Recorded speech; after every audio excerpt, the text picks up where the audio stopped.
I did something I've always wanted to do, and that was to buy a crash damaged vehicle from auction. So for my first one, I went with a 2014 Audi RS5 with the sought after 4.2 liter naturally aspirated V8 that revs all the way to 8,500 RPM.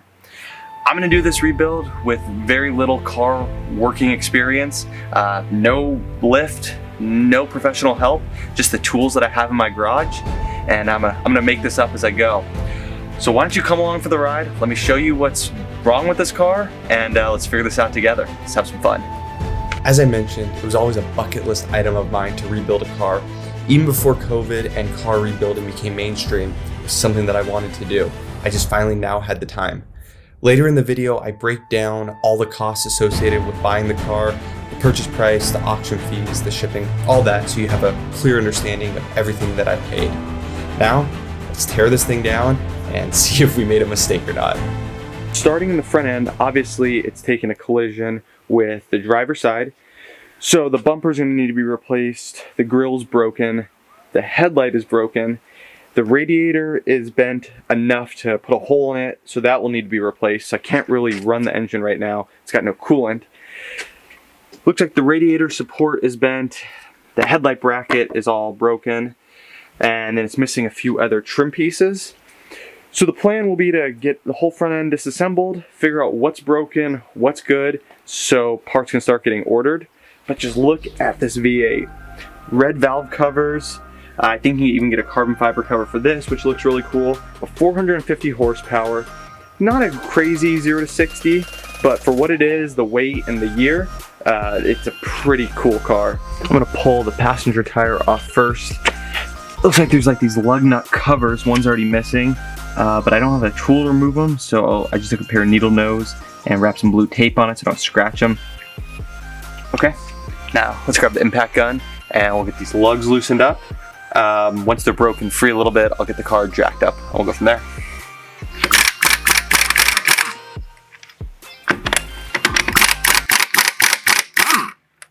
Okay, let's get this jacked up and we'll get the tire off. In order to lift the car properly, I'm using a rubber pinch weld jack support, and then I have the passenger tire just as safety under the bumper if the car was to fall. Let's get this wheel off and get a jack stand under it.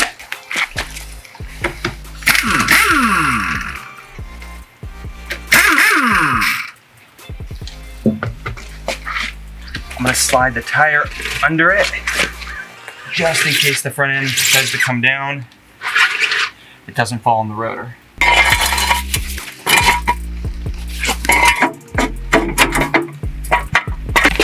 I was wrong actually, the jack stand goes behind the front tires there. There's that mounting point. You see the other one on the other side. So now we'll lower down and I'm sure it's gonna grab here.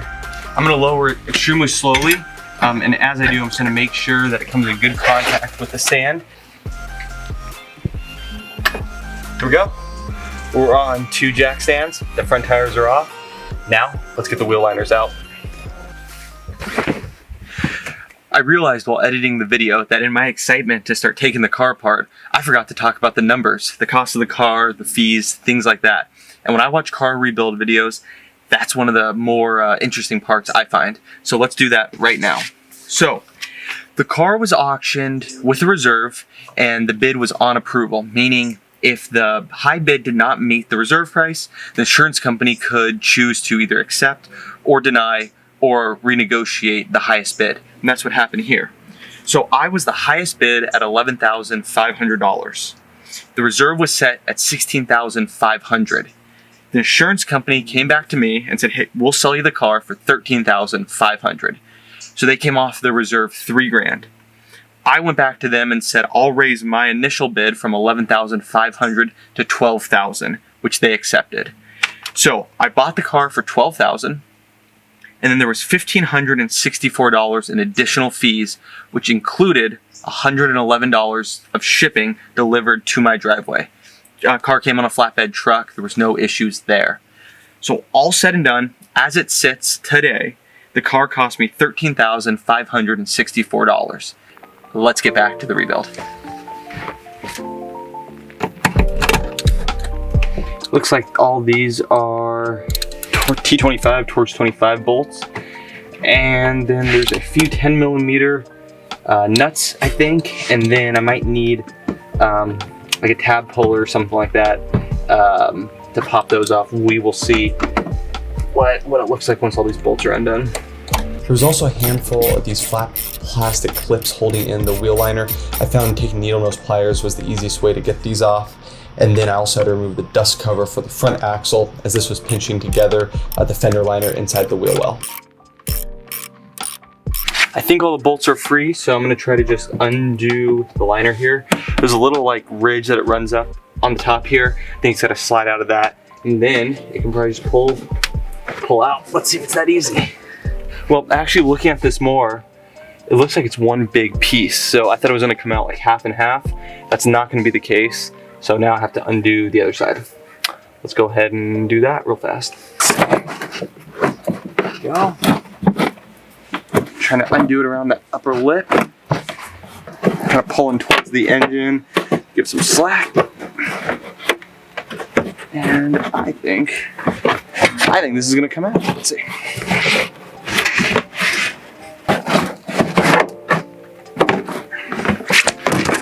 Got it.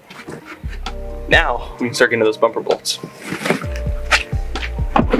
Well, it's making it much more difficult than it needed to be. I was looking way deeper into the bumper for the bolts, but it's just those two right there on both sides. So I'm gonna get those off. It looks like they're 10mm. Yeah, they're coming out super easy. Also wonder if the accident might have loosened them up a bit too. Got it.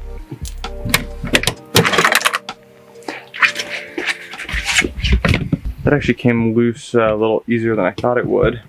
So let's go around to this side now.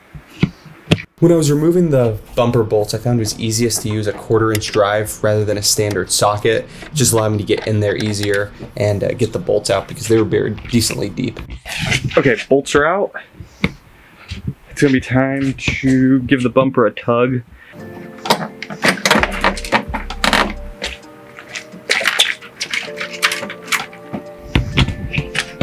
I think I have to undo a couple Torx bits here on top, maybe just one or two. That side, they're all pretty mangled. So I'm gonna undo this one, and that should free up. I don't know if that was it. Yes, it was. Sensor there, I'm just gonna disconnect from the bumper rather than unplugging it for now. And there's one more sensor here in the bumper. This thing kind of seen better days, but the bumper is free.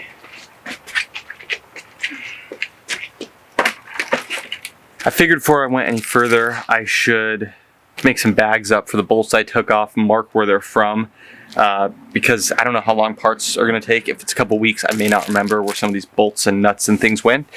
So now I did passenger side, driver side, passenger side, and then the front underneath the bottom, 3 separate bags. So I'm just gonna do that as I go, and hopefully will make the install go a little bit quicker. Now that the bumper's off, we can kind of get a better look at the damage. I initially thought this crash bar was ruined, but I think it's okay. We're gonna look at it a little bit closer, but I think like the spray nozzle is okay. I think this probably has to do with maybe air conditioning. This is throwing an air conditioning fault. We'll look into that. That plug is broken. Figure out what that goes to. A couple other, I think there's a parking sensor down there. But I'm gonna clean up the rest of this, see if this crash bar is good, and then I'll pull the headlights and radiators off.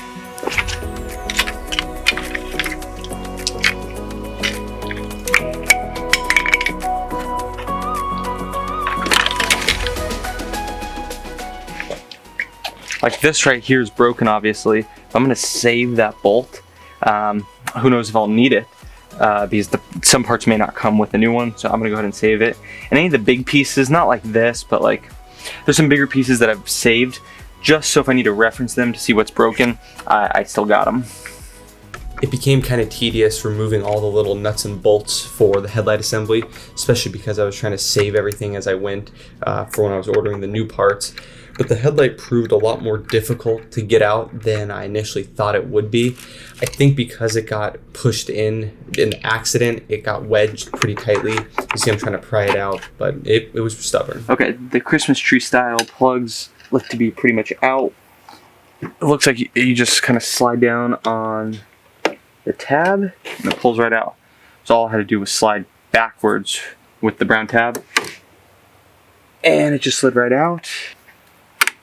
Push that off. Okay. So the headlight should come out now. I was messing around with it for a little while. One or two bolts that I couldn't see because how the accident happened, I like rolled some metal over the bolts and I was tugging on it and couldn't get it to come out.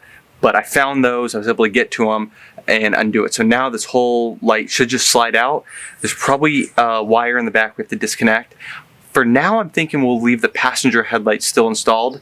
May need to take it off for parts reference and things like that, and the brackets. But for now, I'm just gonna leave it. I'm gonna try to slide this out now.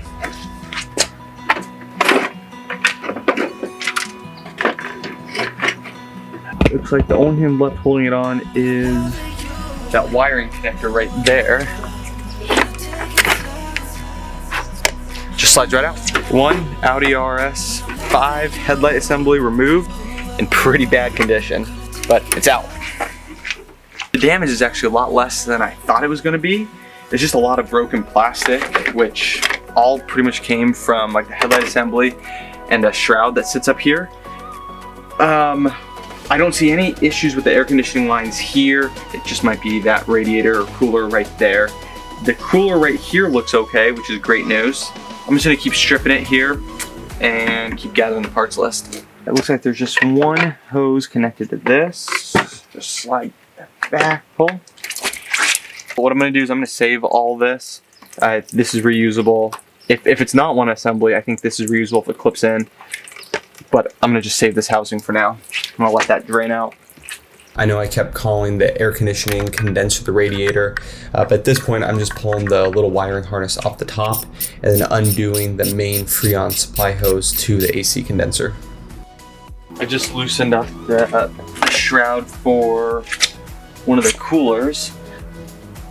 I don't know if it's a coolant cooler or there's an oil cooler over there. I don't know, but just got this off, give some more room. Next, we're gonna take the crash bar off. There's a little bit of hosing that runs through it. And I disconnect more of the washer tubing. Just a quick disconnect. Had to lift it up out of a clip in there. Then we should be able to undo it here and then pull it through.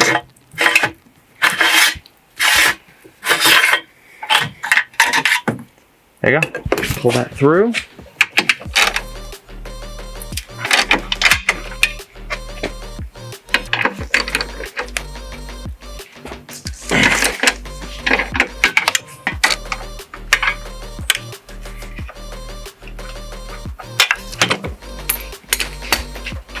And then before I undo that last one, I've got to undo the horn.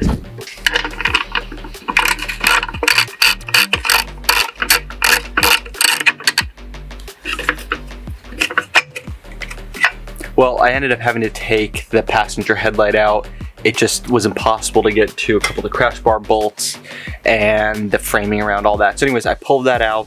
I noticed a small crack on it, which is kind of a bummer. We'll see if I end up fixing it or not.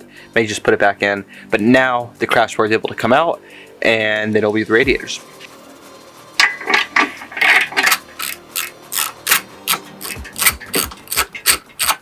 So now that the crash bar is off, I was able to loosen up these clips right here for the radiator and kind of just slid out. And the radiator had a hole in it, so no Freon or anything came out, but had to loosen both of those up. And now the radiator should, or the AC condenser should pull right out. There we go.